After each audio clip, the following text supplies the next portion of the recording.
अस्सलाम वालेकुम my YouTube family, welcome back to my channel Ummi Zafira. उम्मीद है कि आप सब खैर खैरियत से होंगे और बहुत खुश होंगे।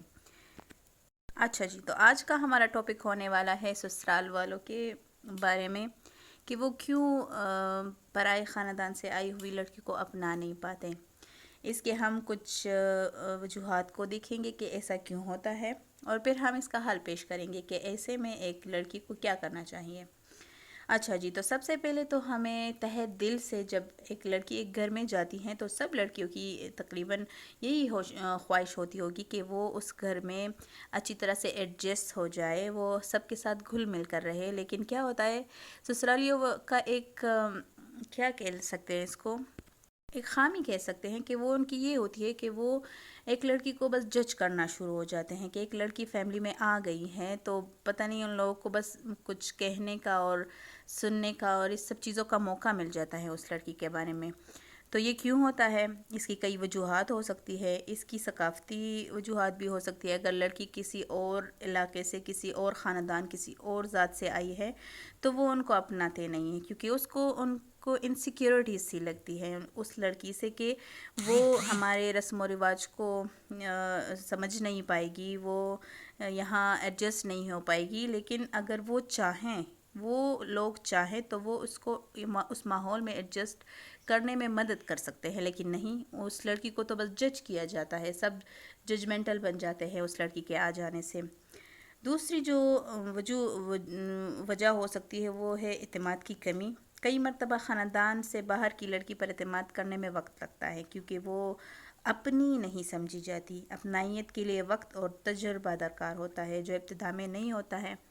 लेकिन अगर ससुराल वाले चाहे तो वो उनको उस इत्मीनान की वो दजिया वो ख़ुद उड़ाते हैं। अगर वो उस लड़की को ये इंश्योर करा दे कि नहीं, हम वो खुद ही उसकी दजिया उड़ा देते हैं। वो उस लड़की को ये अगर ये इंश्योर करवा दे कि हम हैं यहाँ आपको हेल्प करने के लिए, तो वो ना वो लड़की गलत रास्ते पे जाती है, ना घर का माहौल ख़राब होता है। लेकिन ससुराल वाले ऐसा करते हैं नहीं, वो सिर्फ जज करते हैं। तीसरी जो वजह है वो रिश्तेदारी या बिरादरी से का जो दबाव होता है उसकी वजह से होता है। कुछ ख़ानदान ऐसे होते हैं, ये पर्सनली मेरे साथ भी ऐसा हो चुका है कि कुछ यहाँ ख़ानदान से बाहर शादी मतलब किसी की हुई नहीं थी, सारे अपने ही अपने थे।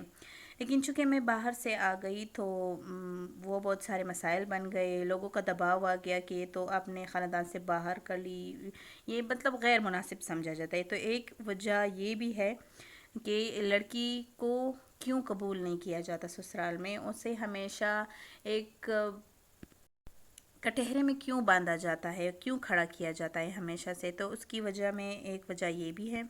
चौथा है हमारे पास कंट्रोल या इख्तियार का मसला। बाज़ औक़ात ख़ानदान यह महसूस करता है कि अगर लड़की से ख़ानदान से कोई बाहर की है तो वो अपनी रिवायती वो जो ससुराली इताअत है वो नहीं करेगी, या ज़्यादा ख़ुद मुख्तार होगी, जो इनके इख्तियार को चैलेंज कर सकती है। तो ख़ानदान वालों को ऐसा लगता है, हालांकि ऐसा होता नहीं है। ये सारी चीज़ें वो ख़ुद ही अज्यूम करके बैठ जाते हैं और अपनी ज़िंदगी भी जहन्नुम बना देते हैं, और उस लड़की की भी, जो बेचारी पता नहीं सोच रही होती कि ये मैं कहाँ गई, मैंने तो सोचा था कि शादी होगी, मज़े होंगे, फुल चिल करेंगे। लेकिन उसको एक कटहरे में खड़ा किया जाता है, फिर उसको जज किया जाता है हर चीज़ में, ये तुमने ऐसा किया, ये ऐसा किया, ये ऐसा होना चाहिए था। ये अपनी बेटियों को ये जैसे सिखाते हैं कि चलो बेटा ये तुम्हारी बेहतरी के लिए है। अगर वैसे ही ये अपनी बहू को ट्रीट करे तो घर का माहौल ख़राब ही ना हो, क्योंकि वो बेचारी भी तो यहाँ घर बसाने आई हैं। वो क्यों चाहेगी कि मैं जाऊँगी और मैं यहाँ, मतलब मेरे ख़्याल से कोई लड़की ये सोच के नहीं जाती कि मुझे इस घर में जाके इस घर का माहौल ख़राब करना है, मुझे झगड़े करने हैं, मुझे इस बेटे को अपनी माँ और बाप से अलग कर देना है। कोई लड़की ये सोच के नहीं आती। लेकिन जब बर्दाश्त और कंट्रोल और इन सब चीज़ की हद हो जाती है ना, तो फिर वो लड़की भी एक इंतहाई कदम ले लेती है, और फिर वो उन लोगों के लिए एक्सेप्टेबल नहीं होता। तो कहती हूँ कि लड़की को भी इन चीज़ों का ख्याल रखना चाहिए, थोड़ा कंप्रोमाइज़ करना चाहिए, क्योंकि वो आपका अपना घर नहीं है, आपको वैसा ट्रीट नहीं किया जाएगा जैसे आपको अपने घर में ट्रीट किया जाता है। तो ये चीज़ें अपने खुदारा अपनी बेटियों को ये चीज़ें समझा के जाए कि वो आपका अपना घर नहीं है, आपको वहाँ पे डिसिप्लिन तरीके से रहना है। لیکن اگر بہت وقت گزرنے کے بعد بھی، مطلب 7 8 10 سال گزرنے کے بعد بھی اگر ان لوگوں کا رویہ ویسا ہی ہے، وہ آپ کو قبول نہیں کر پائے ہوں یا اپنائیت کا مظاہرہ نہیں کرتے، یا ویسے ہی روایتی رویے ہیں ان میں کوئی بہتری نہیں آئی، تو یہ واقعی ایک تکلیف دہ اور گہرا مسئلہ ہے۔ اس کے لیے اب ہمیں کیا کرنا چاہیے؟ اب رویہ تو نہیں بدلا تو اب کیا کریں؟ یہ سوال بہت نازک ہے، کیونکہ یہاں عزت نفس، ذہنی سکون اور ازدواج زندگی داؤ پر لگی ہوتی ہے۔ تو اس کے لیے ہمیں عملی راستے ڈھونڈنے ہوں گے۔ وہ کیا ہو سکتے ہیں؟ سب سے پہلی بات یہ ہونی چاہیے کہ ہمیں خود کو الزام نہیں دینا ہے۔ آپ خود کو الزام نہیں دیں گے۔ اگر آپ نے پوری دیانتداری سے 7 سال کوشش کی، خلوص دکھایا، تو سسرال کا رویہ آپ کی ناکامی نہیں، یہ ان کی کمزوری ہے۔ شوہر سے کھل کر بات کریں۔ کیا تم اس کو بتائے کہ کیا تم چاہتے ہو کہ یہ رشتہ ایسے ہی چلے؟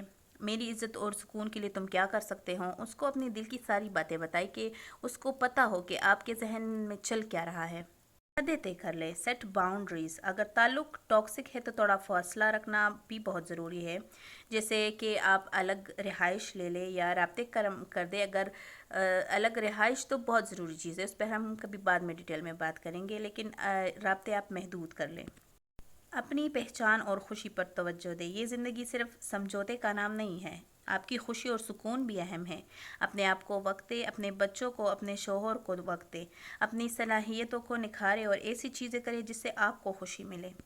کے لیے ایک نوٹ، اور آخر میں ان سب کے لیے ایک نوٹ کہ عزت اور پیار زبردستی سے نہیں ملتا، مگر نفرت اور بے رخی بھی ہمیشہ برداشت نہیں ہوتی۔ آپ لوگوں کے لیے میرا فرض پورا ہو چکا ہے، اور اب اگر کوئی رشتہ نبھانے کی سوچ ہوگی تو وہ عزت اور برابری کی بنیاد پر ہوگی، نہ کہ صرف برداشت اور خاموشی پر۔ اللہ میاں آپ کو خوش رکھے اور آپ کے دلوں میں تھوڑی سی جگہ بنائے جو ان لوگوں کے لیے جو صرف محبت کے لیے آپ کے نزدیک، آپ کے بیچ آئے تھے۔ تو یہ رہا، یہ تھی آج کی ویڈیو۔ دعاؤں میں مجھے یاد رکھیے گا۔ اللہ حافظ۔